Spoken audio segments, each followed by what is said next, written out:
اعوذ باللہ من الشیطان الرجیم بسم اللہ الرحمن الرحیم۔ خواتین و حضرات السلام علیکم ورحمۃ اللہ وبرکاتہ و مغفرتہ۔ پروگرام احکام شریعت اور فقہ حنفی سے متعلقہ مسائل کے ساتھ ایک دفعہ آپ کی خدمت میں حاضر ہیں۔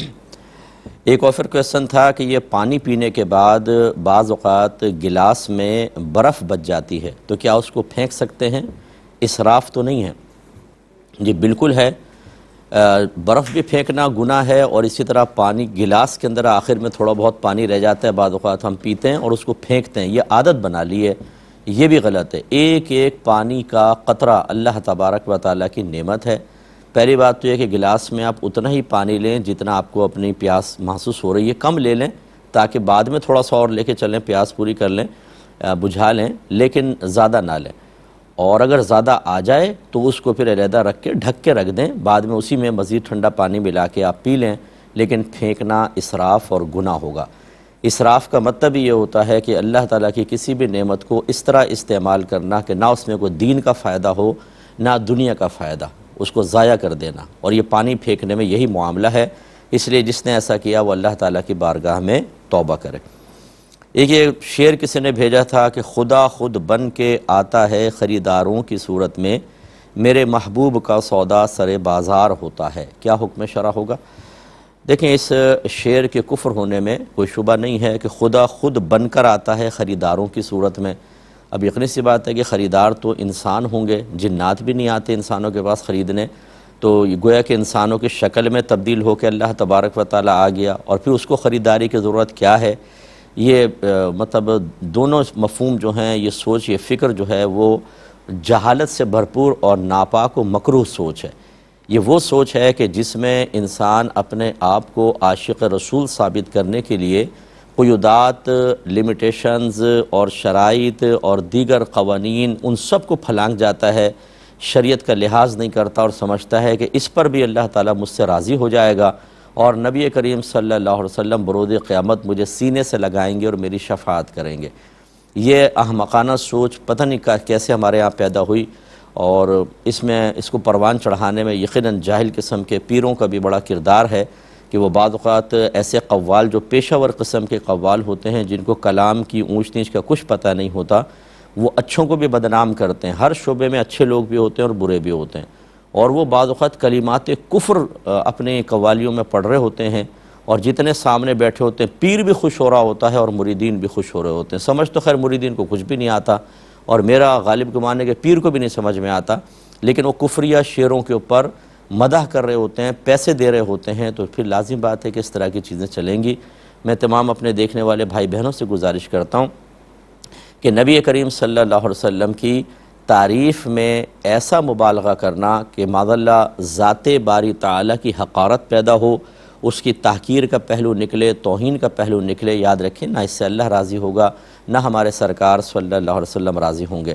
بلکہ میرے آقا صلی اللہ علیہ وسلم تو ایک مرتبہ گزرے اور صحابہ کرام حضرت اس طرح آپ کی تعریف کر رہے تھے، اور موسیٰ علیہ السلام کا ذکر اس انداز سے کر رہے تھے کہ بظاہر ایسا لگتا تھا کہ مطلب اس میں کچھ نامناسب پہلو سرکار کو محسوس ہوا، تو آپ نے ارشاد فرمایا کہ موسیٰ کو مجھ پر فضیلت مت دو، اور مجھے موسیٰ پر فضیلت مت دو۔ اس کی شرح بیان کی، یعنی اس انداز سے نہ دو کہ میری اس طرح سے تعریف کرو کہ موسیٰ علیہ السلام کے لیے توہین یا تحقیر کا پہلو نکلے۔ اس لیے اچھی طرح یاد رکھیں کہ سرکار کی اگر تعریف کریں اور ان کے مقابل جبرائیل علیہ السلام کا ایسے ذکر کریں کہ جیسے بالکل غلام، اور یعنی توہین کے ساتھ لگ رہی ہو توہین، سننے والا بھی کہ یار توہین کا سا پہلو ہے، اور اسی طرح انبیاء علیہ السلام کا ذکر کرنا یا اور کسی یا ذات باری تعالیٰ کے بارے میں ایسا کرنا، یہ سب منع ہوتا ہے۔ اس سے اجتناب کیجئے۔ اگر آپ یہ سمجھیں کہ ہم جتنا بھی مبالغہ کر لیں، جتنا بھی غلوف کر لیں، اللہ تعالیٰ کی بارگاہ میں مقبول ہوگا، ایسا نہیں ہے، اس کی لیمیٹیشنز ہیں۔ اگر آپ کوئی ایسی چیز سنتے ہیں یا پڑھتے ہیں تو فوراً مستند علماء کرام سے تصدیق کریں، اس کے بعد آگے فارورڈ وغیرہ کریں، ورنہ اللہ کی بارگاہ میں توبہ کریں۔ یہ پڑوسی ملک سے، انڈیا سے ایک کویسچن آیا تھا، ہمارے شکیل ایڈوکیٹ بھائی ہیں، انہوں نے بھیجا تھا کہ ایک مسلمان سود لیتا رہا، یعنی قرضہ دیتا تھا اور اس پر سود لیتا تھا، اب اس نے اس کو چھوڑ دیا ہے تو صرف توبہ کرنا کافی ہوگا، یا جتنا اس نے سودی مال کمایا اس کو صدقہ بھی کرنا ہوگا؟ اگر اس نے اس مال سے اپنا گھر بنا لیا یا گھر کا ساز و سامان لے آیا تھا تو اس کے بارے میں کیا حکم شرع ہے؟ دیکھیں، پہلے ایک بات سمجھ لیجئے کہ جو انڈیا کے مسلمان ہیں اور کفار ہیں وہ حربی کفار ہیں، اور حربی اسے کہتے ہیں کہ جو ذمی یا مستامن نہ ہو۔ اور ذمی کون ہوتا ہے کہ جب حاکم اسلام کسی ملک پہ بعض اوقات حملہ کرتا ہے، وہ قبضے میں آ جاتا ہے، تو وہاں کے لوگ یہ کہتے ہیں، ان کو آفر کی جاتی ہے کہ مسلمان ہو جاؤ۔ اگر وہ کہیں کہ نہیں ہم مسلمان نہیں ہوتے تو سیکنڈ آفر یہ ہوتی ہے کہ ہمارے ذمے میں آ جاؤ، ہم تمہاری حفاظت کریں گے اور تمہیں تمہاری عبادات وغیرہ سے نہیں روکیں گے، تعرض نہیں کریں گے، لیکن تمہیں یہاں رہنے کا ہماری طرف سے جو تمہیں تحفظ دیا گیا اس کا ایک ٹیکس دینا ہوگا، جس کو جزیہ کہتے ہیں۔ تو وہ اگر راضی ہو جاتے ہیں تو چونکہ حاکم اسلام ان کا ذمہ لیتا ہے تو ان کو ذمی کافر کہتے ہیں۔ اور ایک یہ ہوتا ہے کہ باہر سے کوئی کافر اسلامی مملکت میں آتا ہے اور وہ حاکم سے پناہ طلب کرتا ہے کہ میری جان، مال، عزت و آبرو کی حفاظت کیجیے گا، میں اتنے عرصے کے لیے آیا ہوں پھر چلے جاؤں گا، تو حاکم اس کو امن دیتا ہے۔ تو چونکہ وہ امن طلب کرتا ہے اور امن طلب کرنے والے کو مستامین کہتے ہیں، امن طلب کرنے والا، اور وہ جب اس کو امن دے دیا جاتا ہے تو اس سے پھر کوئی تعرض نہیں کر سکتا، اس کو مار نہیں سکتا، تو وہ مستامین کہلاتا ہے۔ ان دونوں کے احکام علیحدہ ہیں۔ تو جو کافر ان دو کی تعریف پہ پورا نہ اتر رہا ہو وہ حربی کافر ہوتا ہے۔ تو ہندوستان کے کافروں کو اعلیٰ حضرت امام علیہ سنت نے حربی کافر قرار دیا، اگرچہ ہندوستان دارالاسلام ہے، دارالحرب نہیں ہے، کیونکہ جہاں اسلامی حکومت پہلے رہی ہو یا اب موجود ہو وہ پھر دارالاسلام کہلاتا ہے، دارالحرب نہیں۔ تو اب جواب آپ کا یہ ہے کہ اس نے سود لیا، یعنی قرضہ دیا کس کو ہے؟ اگر تو مسلمانوں کو دیا ہے اور اس سے لیا ہے تو یہ گناہ کبیرہ تھا، اگر حلال سمجھ کے کیا تھا تو یہ دائرہ اسلام سے خارج کافر ہو گیا، مرتد ہو گیا۔ اللہ تعالیٰ کی بارگاہ میں توبہ کرے اور فوراً سے پیشتر تجدید ایمان، تجدید نکاح کرے، اور جتنا یہ پیسہ لیا تھا جن کے بارے میں یاد ہے، کیونکہ یہ کھاتہ بناتے ہیں، پورا ان کے پاس ہوتا ہے، ایک ایک کو وہ سود واپس کرے گا۔ ہاں، جس کے بارے میں یاد نہیں، پتہ نہیں، کوئی مر گیا یا وارث بھی نہیں ہے تو اس مال کو صدقہ کرے گا۔ اور اگر کافر سے یہ معاملہ کیا ہے تو کفار چونکہ حربی ہیں، اب یہاں علماء کی دو رائے ہیں۔ بعض علماء کہتے ہیں حربی کافر سے بھی سود لینا دینا ناجائز ہے، جس میں ہم بھی شامل ہیں تو ہم تو منع کریں گے، لیکن اگر وہ حربی کافر سے اس نے ایسا معاملہ کیا تو ایک دوسرا گروپ علماء کا، اور اچھے خاصے مستند علماء، بڑے بڑے علماء ہیں، وہ یہ کہتے ہیں کہ کافر کو اگر آپ نے قرضہ دیا، اس سے زائد لیا تو سود کی نیت سے نہ لیں۔ ویسے زائد کے کفار کا مال مباح ہے، ہم دھوکہ بھی نہیں دے رہے، جھوٹ بھی نہیں دے رہے، کر رہے یا بول رہے، تو ہمارے لیے مال جائز ہے، تو ان کے لیے وہ طیب اور حلال ہے۔ تو ایسے کسی مفتی صاحب سے مسئلہ وہ معلوم کر لیں، اگر وہ اس کی پرمیشن دے دیتے ہیں پھر تو ان کو صدقہ کرنے کی بھی حاجت نہیں ہوگی، وہ اپنے پاس رکھ سکتے ہیں۔ اور لیکن چونکہ انہوں نے پوچھا نہیں تھا کسی سے پہلے اور یہ قدم اٹھایا، ہمارا تو مشورہ یہ ہوگا کہ اس مال کو بھی صدقہ کر دیں۔ اگر گھر بنا لیا ہے اس کا اماؤنٹ نکال لیں، گھر رکھ لیں، اتنا اماؤنٹ صدقہ کر دیں، یعنی اس کی قیمت موجودہ کرنٹ ویلیو نکال لیں۔ اسی طرح ساز و سامان ہے، بعینی صدقہ کرنے کے بجائے اس کی قیمت نکال لیں، اتنی قیمت صدقہ کر دیں تو یہ مکان اور ساز و سامان رکھ سکتے ہیں۔ لیکن اگر وہاں کے کوئی مستند مفتی صاحب ان کو اس کی پرمیشن دے دیتے ہیں، اجازت دے دیتے ہیں، تو پھر ان کے لیے یہ سب رکھنا وغیرہ جائز ہوگا۔ ہاں، جو انہوں نے سود کی نیت سے لیا، اگرچہ وہ سود کا اطلاق نہیں ہوتا تھا اس کے اوپر دیگر علماء کے نزدیک، اس پر وہ توبہ کر لیں، لیکن اس کے لیے ان کو وہاں کے کسی اچھے مستند مفتی صاحب سے مشورہ کر کے پھر اس کا مسئلہ معلوم کرنا چاہیے اور اس پر پھر وہ عمل کریں۔ ایک کالر ہمارے ساتھ ہیں، السلام علیکم۔ شاید لائن ڈراپ ہو گئی ہے۔ ایک اور کالر ہیں، السلام علیکم۔ السلام علیکم۔ وعلیکم السلام مفتی صاحب۔ جی فرمائیے۔ جی، میرا یہ سوال ہے کہ اگر بیوی نے شوہر کو طلاق جہالت کی وجہ سے، بیوی کو تو معلوم، عورت کو تو معلوم نہیں کہ اس کے ہاتھ میں کوئی اختیار ہے یا نہیں ہے، مرد کے ہاتھ میں طلاق کا اختیار ہوتا ہے، عورت کے ہاتھ میں نہیں ہوتا، لیکن عورت جہالت کی وجہ سے اگر شوہر کو طلاق دے رہی ہے اور شوہر یہ سن کر اچھا اگر کرے تو کیا نکاح پہ کوئی اثر ہوگا؟ ایک بات۔ اور دوسرا سوال یہ ہے کہ اگر کوئی شخص اس کا منہ بھی بند ہے، زبان بھی بند ہے، اور اندر ہی اندر منہ کے اندر زبان ہلاتے ہوئے اگر وہ طلاق دے دے تو کیا یہ دل میں دینا شمار ہوگا یا زبان سے دینا شمار ہوگا؟ بس دو سوال ہیں میرے۔ ٹھیک ہے، میں عرض کرتا ہوں۔ یہ لے لیتے ہیں کہ اگر دیکھیں، پہلی بات تو یہ کہ دیکھا یہ جائے گا کہ کیا تفویض طلاق تو نہیں ہوا تھا، تفویض کا مطلب ہوتا ہے سپرد کر دینا، طلاق مانے تفویض طلاق، طلاق کو سپرد کر دینا۔ اگر تو شوہر نے بیوی کو طلاق کا اختیار سونپ دیا تھا تو وہ بھی دو طرح کے الفاظ ہوتے ہیں۔ اگر یوں کہا تھا تم اپنے آپ کو طلاق دے لو تو اسی مجلس اور محفل میں بیوی کو طلاق دینی ہوگی، نہیں دے گی، جیسے اٹھیں گے، جیسے کھانے پینے لگے بات کی، وہ اختیار چلا جائے گا۔ لیکن اگر دوام والے، ہمیشگی والے الفاظ سے اختیار دیا تھا کہ تم جب چاہو خود کو طلاق دے دو، پوری زندگی کے لیے اختیار عورت کو حاصل ہے۔ پھر اگر ایک کا اختیار دیا تھا تو ایک، دو کا اختیار ہے دو، تین کا اختیار دیا تھا تو تینوں کا اختیار عورت کو حاصل ہوگا۔ اس میں پھر وہ یہ کر سکتی ہے کہ وہ کہے کہ میں اپنے آپ کو طلاق دیتی ہوں، وہ پھر فوراً واقع ہو جائے گی، شوہر اچھا یا برا کہے یا نہ کہے، کیونکہ شوہر نے خود اس کو اختیار دیا تھا اور ہمیشگی والے الفاظ کہے تھے۔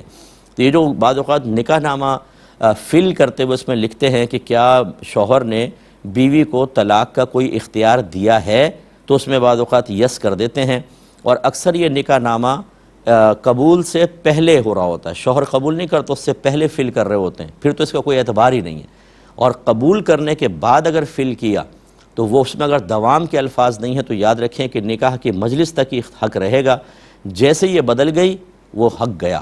تو یہ لوگوں کو پتہ ہی نہیں ہوتا، لکھوا لیتے ہیں اور بعد میں اختیار نہیں رہتا، بلکہ لڑکیاں بعض اوقات اس اختیار کو استعمال کر کے جدا بھی ہو جاتی ہیں، حالانکہ ان کا اختیار تو ختم ہو چکا تھا۔ تو یہ ذہن میں رکھیں۔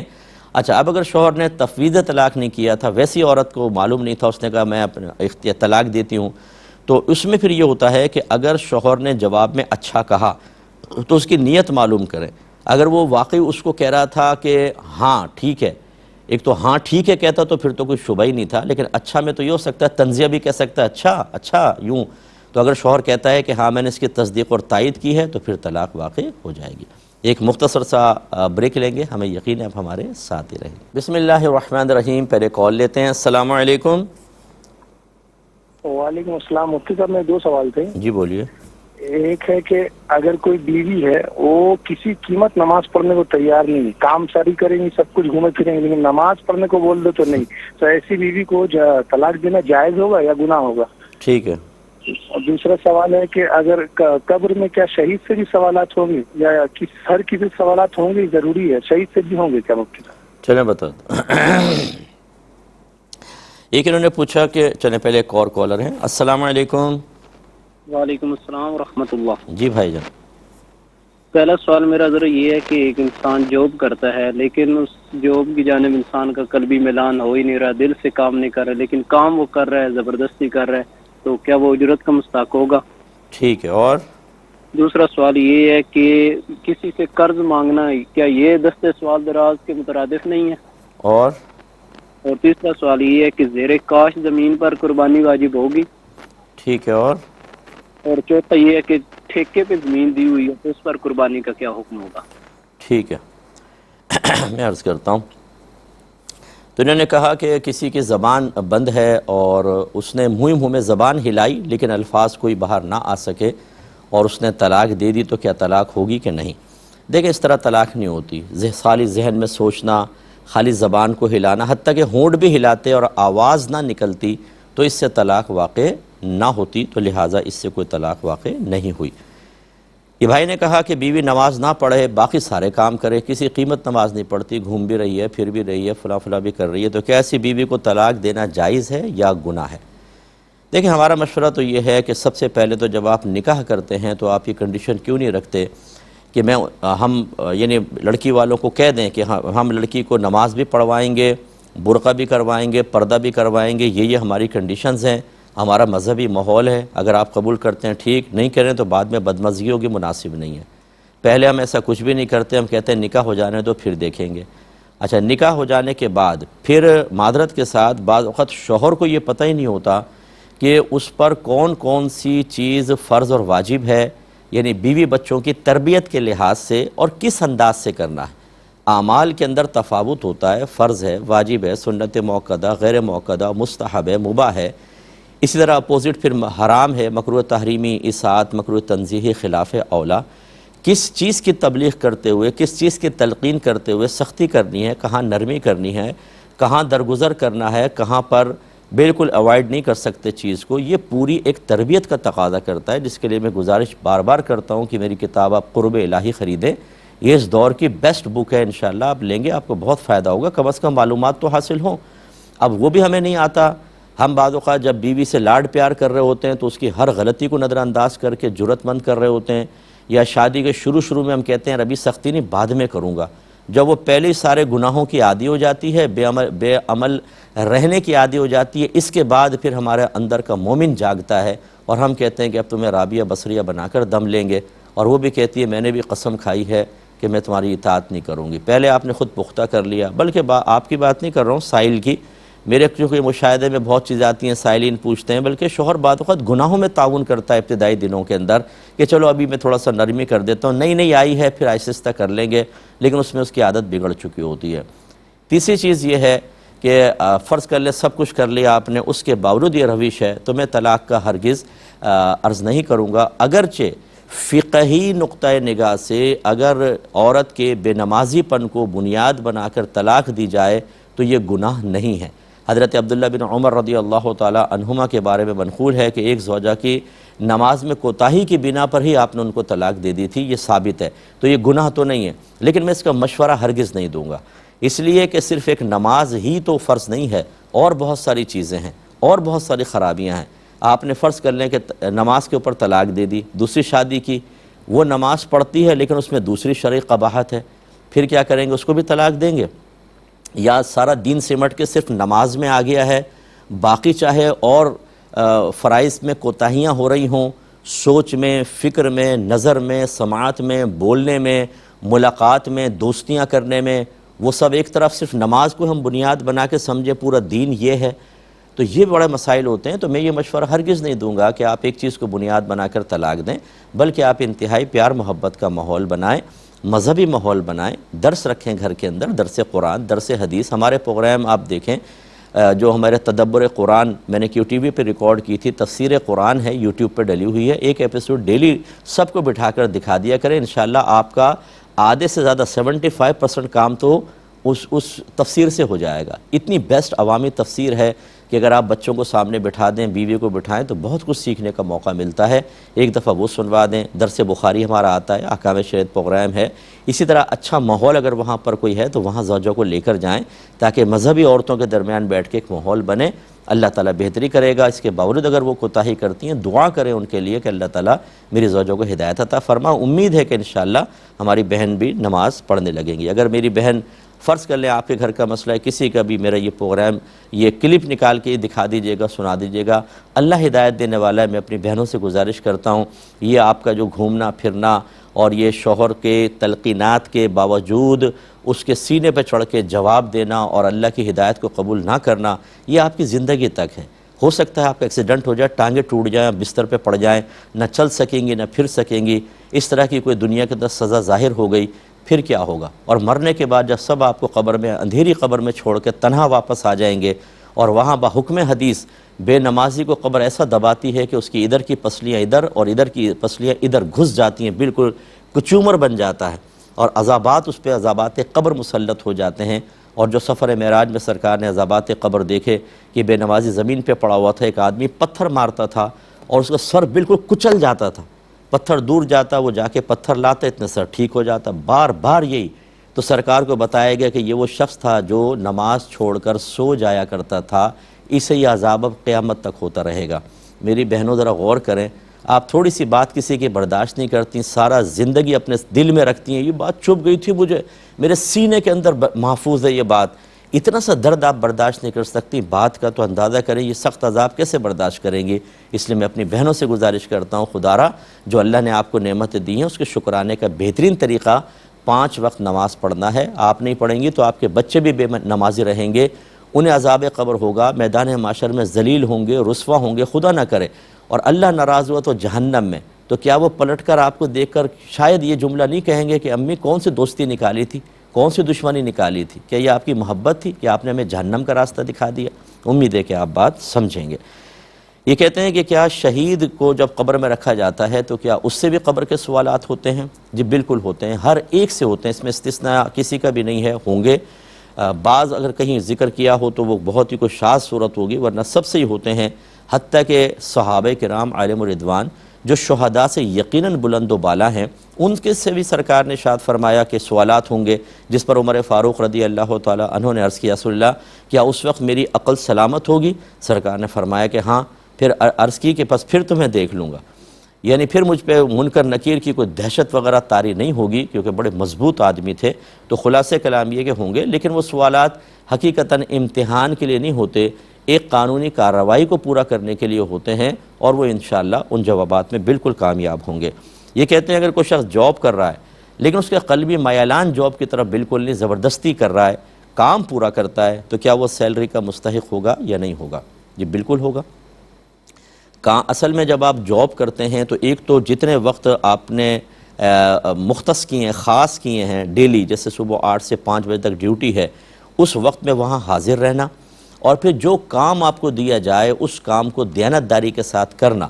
دیانتداری کا مطلب یہ ہوتا ہے کہ اگر ہائی لیول کا کام آپ سے طے کیا ہے، اس کی سیلری ہے، تو پھر آپ کو بالکل ہائی لیول کا کام کرنا ہوگا، اور اگر مطلب ہائی لیول کا نہیں ہے تو پھر کم از کم اوسط درجے کا کرنا ہوگا۔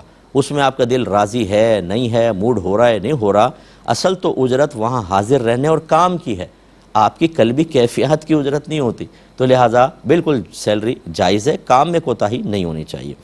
ایک یہ کہتے ہیں اگر کوئی قرض مانگتا تو کیا یہ دستے سوال دراز کرنا نہیں ہے؟ بالکل ہے۔ اسی لیے میرے آقا صلی اللہ علیہ وسلم نے بلا ضرورت قرض لینے کو ناپسند فرمایا، بلکہ شروع میں جب آپ ہجرت فرما کر آئے اور کسی جب جنازہ آتا تو آپ پوچھتے اس پہ کسی کا قرض ہے کہ نہیں، اگر بتایا جاتا کہ قرض ہے تو آپ فرماتے تم اس کا جنازہ پڑھ لو، میں نہیں پڑھوں گا، یعنی آپ اتنا ناراض ہوتے تھے، کیونکہ یہ ویسے وہ دست سوال میں نہیں ہے جو پیشہ ور فقیر کرتے ہیں، لیکن ہے، اور اس میں بھی ایک مومن اپنے آپ کو ایک طریقے سے اپنے وقار سے نیچے لے کر آتا ہے کہ جب ہم کسی سے قرضہ لے لیتے ہیں تو پھر ہماری نگاہیں جھک جاتی ہیں۔ الاحسان یقطع اللسان، کہ جب احسان لیتے ہیں تو زبان کٹ جاتی ہے، اب آپ اس کو نیکی کی تلقین نہیں کر سکتے، اس کو برائی سے نہیں روک سکتے، کیونکہ آپ اس کے احسان تلے دبے ہوئے ہیں۔ اور اگر اس طرح قرض طلب کیا کہ سامنے والا ذلیل کرے آپ کو، اور آپ کو یقین بھی ہے کہ برا بھلا کہے گا، ذلیل کرے گا، پھر تو یہ دستے سوال دراز کرنا، قرض ایسے شخص سے مانگنا گناہ بھی کہلائے گا۔ ہاں جیسے اب دوست احباب ہیں، آپ کو پتہ ہے وہ برا بھلا نہیں کہیں گے، اور بوقت ضرورت قرضہ لینے میں حرج بھی نہیں ہے، میرے آقا صلی اللہ علیہ وسلم سے بھی یہ بات ثابت ہے، لیکن وہ وہی ہے کہ اپنے آپ کو معاذاللہ کوئی حقارت پہ کوئی پیش کیا تھا عزت اور احترام کے ساتھ، تو پھر قرض لے سکتے ہیں، لیکن حتی الامکان نہ لے، اور یہ اس دستے سوال دراز کرنے میں نہیں آئے گا جو سرکار نے وعید بیان فرمائی، کیونکہ وہ تو اس کے لیے ہے جو بلا ضرورت دستے سوال دراز کرے، جبکہ قرض اگر ضرورت کے تحت لیا جا رہا ہے تو یہ تو ضرورت کے تحت آیا، بلا ضرورت نہیں ہے، لہٰذا اس حدیث کا اطلاق اس پر نہیں ہوگا۔ ایک انہوں نے کہا کہ کیا زیر کاشت زمین اگر ہو تو اس پہ قربانی ہوتی ہے، ایسی ٹھیکے پہ دی ہو؟ دیکھیں ہمارے فقہائے کرام نے جو لکھا ہے نا وہ یہی ہے کہ ان 3 دنوں میں کوئی بھی شخص کسی بھی قسم کے ایسے مال کا مالک ہو جس کی قیمت 52.5 تولہ چاندی تک پہنچ جائے تو اس پہ قربانی لازم ہوتی ہے، تو لہٰذا قربانی لازم ہوگی۔ ایک مختصر سا بریک لیں گے، ہمیں یقین ہے آپ ہمارے ساتھ ہی رہیں گے۔ بسم اللہ الرحمن الرحیم۔ ایک بھائی نے کہا کہ میری برقعوں کی دکان ہے، میرے جو پڑوس والے دکاندار ہیں وہ اپنا بجلی کا میٹر الٹا کر دیتے ہیں تو وہ سلو چلنا شروع ہو جاتا ہے، کوئی ایسی کرامت ان کی حاصل ہے ان کو، اور وہ اس کو پھر میرے برقعوں کے پیچھے چھپا دیتے ہیں جو میں نے ڈیزائن کے لٹکائے ہوتے ہیں ان کے، اور مجھے کہہ دیتے ہیں کہ اگر کبھی برقعے اتارنے ہو تو بتا دینا تاکہ ہم اس کو پہلے سیدھا کر لیں، کوئی دیکھ نہ لے۔ تو کہتے ہیں میرے لیے کیا حکم ہے، میں تعاون کروں یا نہ کروں، کیا مسئلہ ہے؟ دیکھیں اگر آپ نے برقعے اس لیے نہیں لٹکائے کہ اس کا میٹر چھپ جائے اور وہ بجلی چوری کرے تو پھر آپ معاون نہیں کہلائیں گے۔ اب وہ ان برقعوں کا ناجائز فائدہ اٹھائے، لٹکے ہوئے برقعوں کا، اور اس کے پیچھے کارروائی کریں تو آپ بری ذمہ ہیں، آپ کی کوئی گرفت نہیں ہے، نہ آپ کو کوئی مطلب یہ کہ ضروری ہے کہ آپ ان سے لڑائی جھگڑا کریں۔ آپ پیار محبت سے سمجھائیں کہ دیکھو جتنی آپ بجلی چوری کریں گے یہ بجلی چوری کرنا آپ کے پیسے کم کروا دے گا، لیکن ہو سکتا ہے تمام علاقے والوں میں وہ زائد یونٹس جو ہیں تقسیم کر دیے جائیں اور دوسروں کے بل میں تھوڑا سا اضافہ کر کے ان سے وصول کیے جائیں، تو حقیقتاً یہ آپ بجلی چوری نہیں کر رہے بلکہ دوسروں کے کھاتے میں ڈال کر ان سے اپنا بل ادا کروا رہے ہیں، اور یہ حقوق العباد کا معاملہ ہے اور اس پر آخرت میں بہت شدید گرفت ہو سکتی ہے۔ پیار محبت سے سمجھائیں، لڑائی جھگڑا نہ کریں، اب وہ نہیں مانتے تو ان کی مرضی ہے، آپ برقعے ضرور لٹکائیں، وہ چاہے اس کے پیچھے کارروائی کریں، لیکن آپ تعاون کی نیت نہ کریں تو آپ بری ذمہ ہیں، اور کوشش یہ کریں کہ کوئی ایسا برقع اضافی نہ لٹکائیں، جیسے آپ اس حد تک لٹکا رہے ہیں، یہاں آدھا میٹر نظر آ رہا ہے تو آپ نے کہا ایک اور لٹکا دیتا ہوں تاکہ پورا چھپ جائے، تو یہ چھپانے کی نیت کے بالکل آپ کا قصد و ارادہ نہ ہو، وہ اس کے غلط استعمال کریں تو وہ قابل گرفت ہیں، اور اللہ کی بارگاہ میں احتیاطاً آپ توبہ بھی کر لیں۔ یہ کہتے ہیں کہ کیا ٹوٹے تارے کو دیکھنا کیسا ہے، کیا اس سے حاجت پوری ہوتی ہے؟ تو یہ وہی مطلب ہمارے گھروں میں معروف مقولے ہوتے ہیں کہ بھئی ستارہ ٹوٹ کے جا رہا ہو تو اس کو دیکھو، اس سے حاجت پوری ہو جاتی ہے۔ اس سے اس کا ہمارے مذہب سے کوئی تعلق نہیں ہے، تعلیم شرع اس کی تلقین نہیں کرتی ہے، نہ اس سے کوئی مطلب آپ غور کریں کہ تارہ ٹوٹا تو حاجت پوری ہو جائے گی۔ اس سے کیا ہوتا ہے؟ آپ نے تارہ توڑا ہے، یا کوئی حدیث میں لکھا ہو کہ تارے توڑ دو، اپنی نگاہوں سے نظر لگا دو ان کو، تارہ ٹوٹے گا تمہاری حاجت پوری ہو جائے گی۔ تو اس قسم کی جب کوئی چیزیں قرآن حدیث سے ثابت نہ ہوں تو خواہ بنا کر اور اپنے بچوں کے درمیان اس کو جاری کرنا، گھر والوں کے درمیان، اور یہ کہنا بھی سنا ہے، یہی سب سے بڑی خرابی ہے کہ آپ سنی سنائی بات کو جب گھر میں رائج کر دیتے ہیں، وہ ایک سوچ بن جاتی ہے، فکر بنتی ہے، نظریہ بنتا ہے، عقیدہ بن جاتا ہے، اور وہ بعض اوقات قرآن و حدیث کے خلاف ہوتا ہے۔ اس طرح ہمارے پورے گھر والے بدعتی ہو جاتے ہیں، اور بدعتی کی سزا بہت سخت ہے آخرت کے اندر۔ اس لیے کوشش یہ کیجئے کہ اس طرح کی بے سروپا باتوں پہ توجہ نہ کریں۔ ہاں بہت سی چیزیں ہوتی بھی ہیں، حدیثوں سے ثابت ہوتی ہیں، پہلے تصدیق کریں، اس کے بعد اس کو اپنے گھر میں عام کریں، ورنہ اجتناب کیا جائے۔ یہ کہتے ہیں یہ جو شعر ہے کہ تیرے تو وصف عیب تناہی سے ہیں بری، حیراں ہوں میرے شاہ میں کیا کیا کہوں تجھے۔ یہ اس میں پہلے مصرے کا کیا مطلب ہے کہ تیرے تو وصف عیب تناہی سے ہیں بری۔ دیکھیں تناہی یہ مصدر ہے، کلام عرب میں استعمال ہوتا ہے، اور اسی کا اسم فاعل ہے متناہی۔ تناہی کا مطلب حد والا ہونا، متناہی جس کی کوئی حد ہو، حد والا ہونا، ٹھیک ہے نا؟ حد ہونا، تناہی کا معنی ہوا حد ہونا، اور متناہی حد رکھنے والا ہونا۔ تو جس چیز کو ہم شمار کر سکیں، اس کی کوئی لیمٹ ہو، اسے کہتے ہیں متناہی، اور اگر اس کی کوئی لیمٹ نہ ہو اسے کہتے ہیں لا متناہی یا غیر متناہی۔ پھر وہ دو طرح کے ہوتے ہیں، ایک حقیقتاً لا متناہی، اور ایک ہماری سوچ فکر علم کے اعتبار سے لا متناہی۔ مثال کے طور پہ اللہ تبارک و تعالیٰ کے صفات یہ تمام لا متناہی ہیں، ان کی کوئی حد ہے ہی نہیں، اس کی کوئی لیمٹ ہے ہی نہیں۔ یہ نہیں کہ ہمیں نہیں معلوم، ہے ہی نہیں، اتنا علم ہے اللہ تعالیٰ کا جس کی کوئی حد نہیں۔ وہ کہاں تک دیکھتا ہے، کوئی حد نہیں، اس کا کلام کتنا ہے، کوئی حد نہیں، تو اس کی کوئی حد نہیں۔ اللہ کے لیے جو صفات ہیں تمام وہ لا متناہیہ ہوتی ہیں۔ لیکن دوسرا ہوتا ہے کہ کوئی حد تو ہوتی ہے، ہم اس پر مطلع نہیں ہوتے۔ جیسے آپ ایک صحرا میں کھڑے ہوں، آپ کہیں اس کی حد بتاؤ، آپ کہیں یار ہمارے نزدیک تو نہیں لگتا، لا متناہی ہے۔ سمندر کے پاس کھڑے ہو جائیں، آپ کو دوسرا کنارہ نہیں نظر آئے گا زمین کا، تو آپ کہیں گے تو لا متناہی پانی ہے۔ وہ ہم اپنے علم کے اعتبار سے کہہ رہے ہوتے ہیں۔ یاد رکھیں جب ہم نبی کریم صلی اللہ علیہ وسلم کے لیے کہتے ہیں، فرض کر لیں کوئی کہے کہ آپ کا علم لا متناہی ہے، تو وہ اپنی ذات کے اعتبار سے کہہ رہا ہے کہ میری دانست میں یا میرے علم کے مطابق لا متناہی ہے۔ لیکن جب اللہ تبارک و تعالیٰ کے علم کے مقابل نبی کریم صلی اللہ علیہ وسلم کے علوم کو لایا جائے گا تو یہی کہا جائے گا کہ اللہ کے علوم لا متناہی، اور نبی کریم صلی اللہ علیہ وسلم کے علوم کی انتہا ہے، اگرچہ ہم اس پر مطلع نہیں ہیں۔ یہ سمجھنے کے بعد اب یہ سمجھیں، کہا یہ جا رہا ہے کہ سرکار کے اوصاف حمیدہ اتنے کثیر ہیں کہ ان کی کوئی حد ہی نہیں ہے۔ یعنی اگر آپ شمار کرنا شروع کریں اپنے علم کے اعتبار سے، آپ تھک جائیں گے، آپ کا علم ختم ہو جائے گا، آپ کی انگلیاں دکھ جائیں گی، آپ کا قلم خشک ہو جائے گا، لیکن میرے آقا صلی اللہ علیہ وسلم کے اوصاف حمیدہ ختم نہیں ہوں گے۔ تو یہ فرمایا کہ عیب تناہی سے اللہ نے آپ کے اوصاف کو بری کر دیا، یعنی ان کے اندر کوئی لمٹ آپ کو نظر نہیں آئے گی۔ اتنے اوصاف اللہ تعالیٰ نے اپنے حبیب کو عطا فرمائے، لیکن وہ وہی ہے کہ ہمارے علم کے اعتبار سے، ہماری دانست کے اعتبار سے، ورنہ اس کی کوئی نہ کوئی انتہا ضرور ہوگی کہ اللہ کے ما سوا جتنی بھی مخلوق ہے، اس کے ساتھ جتنی بھی صفات ہیں، ان کی کوئی نہ کوئی حد ضرور ہے، وہ لامتناہی نہیں ہے، ورنہ اللہ تعالیٰ کے اوصاف کے ساتھ برابری لازم آئے گی۔ لیکن یہ ضرور ہے کہ جو ہم مجازن یا عرفاً کہتے ہیں کہ سرکار کے اتنے اوصاف ہیں، اتنے اوصاف حمیدہ ہیں کہ ان کی کوئی انتہا نہیں ہے۔ تو یہ فرما رہے کہ ان کے اوصاف وصف جو ہیں وہ عیب تناہی سے بری ہیں، یعنی اس کی کوئی حد ہو یہ عیب سرکار کے ساتھ نہیں، لامتناہی آپ کے ہیں اوصاف حمیدہ، لیکن وہ لامتناہی کی جو ایک صحیح تعریف ہے، صحیح اس کی ڈیفینیشن ہے، صحیح اس کے بارے میں نظریہ ہے یا عقیدہ، وہ میں نے آپ کی خدمت میں ذکر کیا، اس پر ضرور توجہ رکھیے گا۔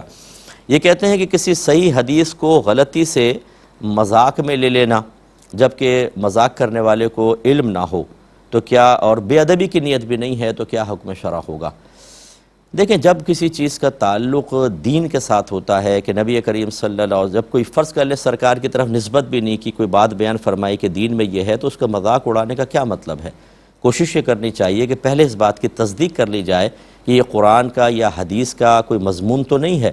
اب اگرچہ اگر کسی کو معلوم نہیں تھا، کسی نے کوئی حدیث میں بات بیان کی اور سرکار کی طرف اس کو منسوب نہیں کیا اور سامنے والے نے اپنی عقل کے اعتبار سے سمجھا کہ یہ بات کہاں ہو سکتی ہے اور اس نے اس طرح کر دیا، تو بہرحال پھر بھی کلام رسول کے ساتھ تو مذاق کیا، اگرچہ دانستہ نہیں ہے، تو بہرحال ایک بے ادبی کا پہلو ضرور ہے۔ اللہ تعالیٰ کی بارگاہ میں توبہ کریں اور احتیاطاً تجدید ایمان، تجدید نکاح کر لیں۔ اس میں ہم کفر کا حکم تو نہیں دیں گے، لیکن بہرحال بے ادبی ضرور ہے۔ ہاں، اگر وہ نبی کریم کے حدیث کو سمجھ جاتا، بتاتے کہ نبی کریم کی حدیث ہے اور ہو بھی وہ جھوٹی حدیث نہ ہو، اب چاہے وہ ضعیف کے درجے میں کیوں نہ ہو، اس کا مذاق اڑانا، نبی کریم کے کلام کا مذاق اڑانا، یہ اصل میں وحی الہی کا مذاق اڑانا ہے۔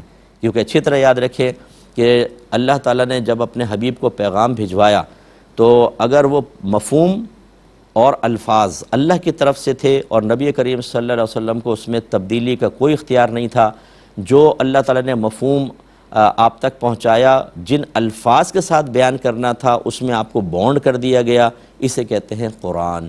وہ جبریل امین وحی لے کر آتے تھے، لیکن اگر معنی مفہوم اللہ کی طرف سے آپ کے قلب پر القاء ہوئے، الفاظ کے انتخاب میں آپ کو اختیار دے دیا گیا، اسے کہتے ہیں حدیث۔ اسی لیے قرآن کو وحی جلی کہتے ہیں اور حدیث کو وحی خفی کہا جاتا ہے۔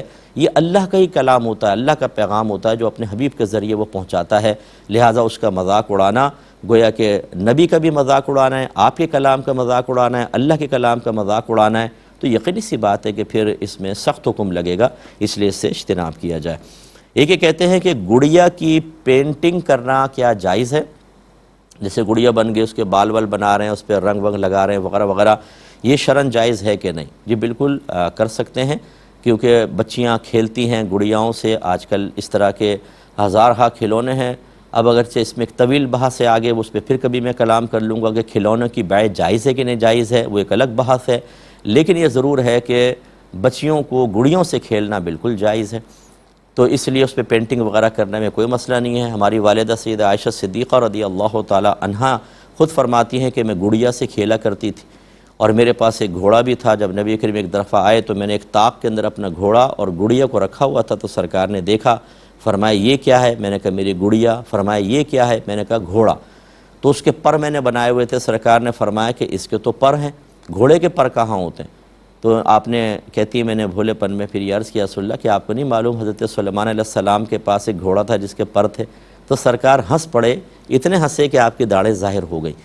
تو اب وہ یقینی سی بات ہے اس دور کے اعتبار سے کس طرح کا گڑیا اور کیسے تیار کی گئی ہوگی، جیسے پرانے زمانے میں وہ کپڑوں سے تیار کرتے تھے اس طرح کا ہوگا، اتنی فنیشنگ اور اس طرح کا تو نہیں تھا، لیکن بہرحال یہ تو ثابت ہے کیونکہ آپ کمسن تھیں، آپ تشریف لائی تھیں تو وہ سہیلیوں کے ساتھ کھیلتی تھیں اور گڑیوں سے کھیلتی تھیں، بخاری کی روایت موجود ہے۔ تو بچوں کا کھیل کود کرنا جائز طریقے سے، ان کو آلات لا کر دینا، اس میں حرج نہیں ہے، تو بہرحال پینٹنگ میں اس میں ہمارے نزدیک تو کوئی حرج نہیں ہے۔ ایک بچے نے پوچھا کہ ہم جو ایکسرسائز کرتے ہیں یا واک وغیرہ کرتے ہیں، اگر ہم یہ نیت کر سکتے ہیں کہ انہیں اللہ کی رضا کے لیے کر رہے ہیں، کیا حکم شرع ہوگا؟ دیکھیں، اللہ کی رضا حاصل کرنے کے لیے اس عمل کا نیکی شمار ہونا ضروری ہے، وہ نیکی بھی تو ہو یا کسی نیکی کے حصول کا ذریعہ ہو، یعنی فی نفسی آپ دیکھیں تو اس میں کوئی نیکی نظر نہیں آتی، لیکن وہ کسی ایسی چیز تک پہنچا دے جس سے اللہ کا قرب حاصل ہو سکتا ہو۔ تو یوں سمجھ لیجئے کہ ہر وہ عمل جس سے اللہ کے قرب حاصل ہو سکتا ہو، اس کی رضا حاصل ہو سکتی ہو، اس میں رضا الہی کی نیت کریں گے۔ خالی اگر ویسے آپ ایکسرسائز کر رہے ہیں، واک کر رہے ہیں اور کوئی نیت نہیں ہے، بس اس سے اللہ راضی ہو جائے، تو وہ کوئی فی نفسی نیک عمل تو نہیں ہے۔ واک سے کیا قرب الہی کا تعلق، ایکسرسائز سے کیا ہے؟ ہاں، اگر آپ یوں کریں کہ اگر میں واک کروں گا یا ایکسرسائز کروں گا تو فٹ رہوں گا، جب فٹ رہوں گا تو صحت رہے گی، صحت رہے گی تو میں یکسوئی سے اللہ تعالیٰ کی عبادت کروں گا اور اللہ کی رضا حاصل کروں گا۔ اب آپ کے لیے ایکسرسائز کرنا اور آپ کو واک کرنا جبکہ شرعی تقاضوں کے دائرے میں رہ کر ہو، انشاءاللہ باعث ثواب بھی ہو سکتا ہے۔ نبی کریم صلی اللہ علیہ وسلم صحابہ کے مابین جو جوان تھے، بعض اوقات کشتی کروایا کرتے تھے، ستر کی حفاظت کے ساتھ دوڑ لگوایا کرتے تھے، گھڑ دوڑ کروایا کرتے تھے، کیونکہ یہ تمام جہاد کے معاملے میں آسانی فراہم کرتے تھے، تو یہ اس کا وسیلہ بنتے تھے۔ ایسا کوئی وسیلہ بنے تو ٹھیک۔ اب چونکہ ہمارے پروگرام کے وقت تقریباً ختم ہو رہا ہے، انشاءاللہ کل زندگی رہی تو 8 سے 9 دوبارہ آپ سے ملاقات کا شرف حاصل ہوگا۔ آپ ہمیں دعاؤں میں یاد رکھیں ہیں اور ہماری پوری ٹیم کو بھی یاد رکھیں۔ ہم آپ کے لیے دعا گو ہیں کہ اللہ تبارک و تعالیٰ آپ کو درازی عمر بالخیر عطا فرمائے، آپ کے گھر میں جو بیمار ہیں انہیں قابل رشک صحت عطا فرمائے، اور جو ان بیماروں کی تیمارداری پر مقرر ہیں انہیں خوش دلی کے ساتھ، بغیر غصے میں، بغیر تانوں کے، بغیر چچڑاپن طاری کیے خدمت کر کے اللہ کی رضا حاصل کرنے کی توفیق عطا فرمائے۔ آمین۔ وآخر دعوانا ان الحمدللہ رب العالمین۔